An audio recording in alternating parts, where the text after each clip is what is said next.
Hello everyone and welcome back to Lucky Loaders 15, where I'll be giving you 2 tips for tomorrow's racing. Now before we get into that, I just want to reflect on my latest video, which was for Saturday's racing. In the end, we only had 3 tips that ran for us, as 2 of my other tips were non-runners, so if you backed them, you should have got your money back. But we did have a winner on Saturday, but we did have to wait to the last race at Lingfield with Lillican.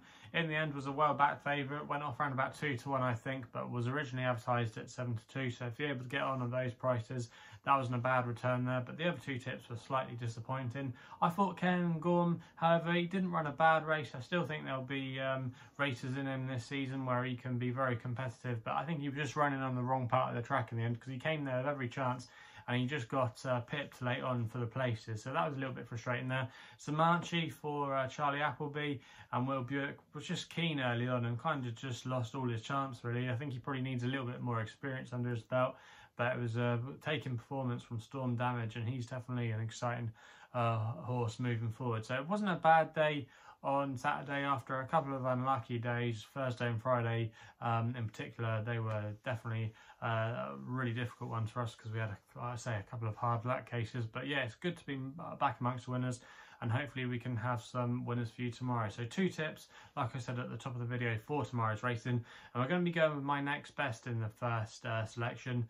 We're going to be going to the 210, where we're going here at Wolverhampton with a horse called Punta Arenas, I think that's how you pronounce it, for Callum Shepherd and George Scott. Now, you can currently back this horse at the time recording at 9 to 1.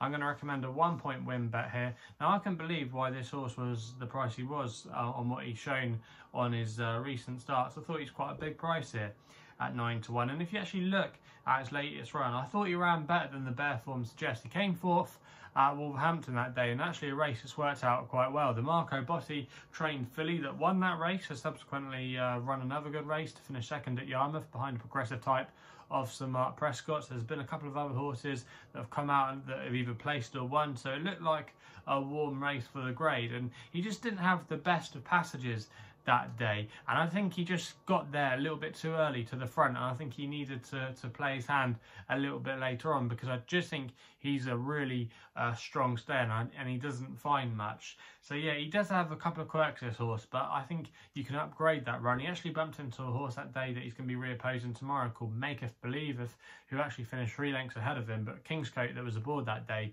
when Punta Arenas was actually a well-backed favourite, didn't go that hard and throw the kitchen sink at him in the last furlong or so. Maketh Believeth is actually going to have to give £3 more to our selection, so our horse is going to be slightly better treated at the weights. And the way this race could be run tomorrow could suit Punta Arenas. There's going to be quite a few horses in here that like to be handy, that like to get on with things. I could see Roger Varian's horse being handy, Mark Johnston's horse too, even Sir Michael Stout's horse in the past has been known to be up there with the pace. And I think it could just set up really well for Punta Arenas. I'm getting used to saying that now, but I think it could set up quite well for him. I could see him just sitting off the pace. They're going to be applying first-time cheek pieces as well, which I think will aid his cause. He did seem to be looking around, didn't have his mind on the job last time out.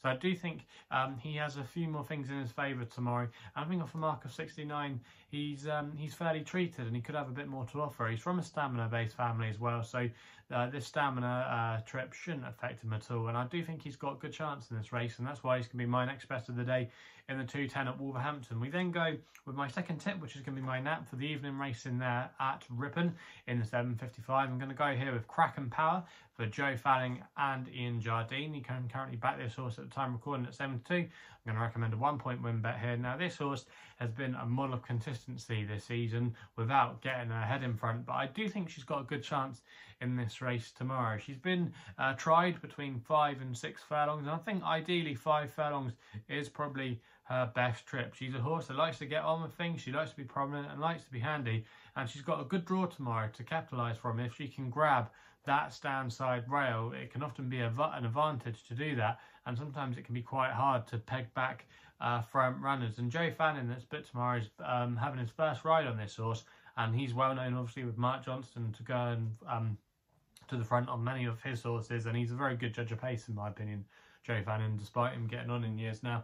But I do think Kraken Power could have this race run to suit tomorrow. There's not too many horses that like to get up there. They all want a strong pace, and if he gets the sectionals right, I think she might be able to make it into kind of a stamina test over the 5 furlong. She doesn't mind a little bit of ease in the ground as well. She finished 3rd on her seasonal bow at Thirst this year with cut in the ground. So I don't think there's too many excuses for her. And Ian Jardine as well had a good day on Saturday when he had 4 winners at Ayr. So the Ida in good form. I think this horse could get the race run to suit tomorrow. And if Jo Fanning can get her alert out the gate, grab that rail, she might just have too much for them. And I think at 7-2, that's not a bad price there. So they're going to be my 2 tips for tomorrow's horse racing action. Let me know in the comments box what you're going to be backing tomorrow. If you're still enjoying these videos, remember to hit that thumbs up button and subscribe here to my YouTube channel at Lucky Loaders 15. If you want to follow me on social media, Twitter is the place to do so, where my handle is at Lucky Loader 15. And if you want to find out a little bit more about myself, my website is www.chrisloaderracing.co.uk. So please gamble responsibly. Hopefully we can have some winners for you tomorrow, and we'll be seeing you soon.